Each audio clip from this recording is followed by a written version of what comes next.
Islamic देशों के संगठन organisation for Islamic cooperation OIC ने उत्तराखंड के हरिद्वार में धर्म संसद में दिए गए भाषण, जिन्हें लेकर पुलिस फिलहाल जांच कर रही है, उनको लेकर चिंता जताई है और इसे हिंदुत्व समर्थकों की ओर से मुस्लिमों के नरसंहार का सार्वजनिक आह्वान करार दिया है।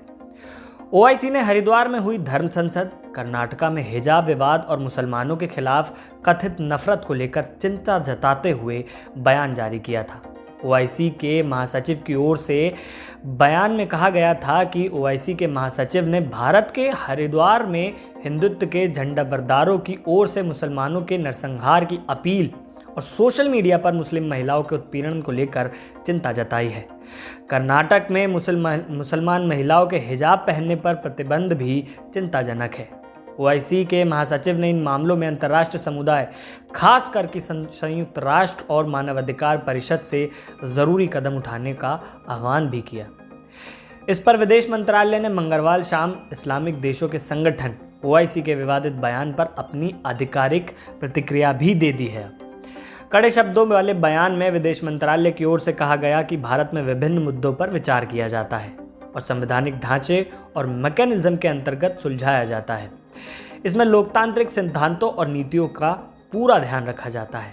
विदेश मंत्रालय यानी कि MEA के बयान में कहा गया कि OIC सेक्रेटरीट की सांप्रदायिक मानसिकता इस विचारिकता से परे है।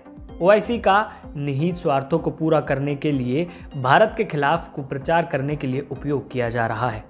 इसके साथ ही भारत की ओर से कहा गया कि OIC पर निहित स्वार्थ समूहों का कब्जा बना हुआ है, जो भारत के खिलाफ अपने नापाक दुष्प्रचार को जारी रखे हुए हैं और इस वजह से OIC ने सिर्फ अपनी ही प्रतिष्ठा को ठोस पहुंचाई है।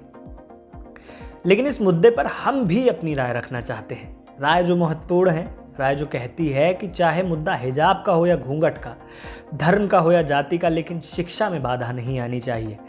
ऐसा क्यों कह रहे हैं ये भी सुनिए। मांड्या, कलबुर्गी और बेलगावी में स्कूलों में शिक्षिकाओं के समझाने पर छात्राओं ने हिजाब निकालकर कक्षाएं लीं, लेकिन शिवमोगा से खबर आई कि प्री फाइनल परीक्षा देने आई कुछ छात्राओं ने हिजाब उतारने से इनकार कर दिया और परीक्षा दिए बिना ही वे घर वापस लौट गईं। फैसला आप खुद कर सकते हैं कि क्या शिक्षा में बाधा आना ठीक है या नहीं।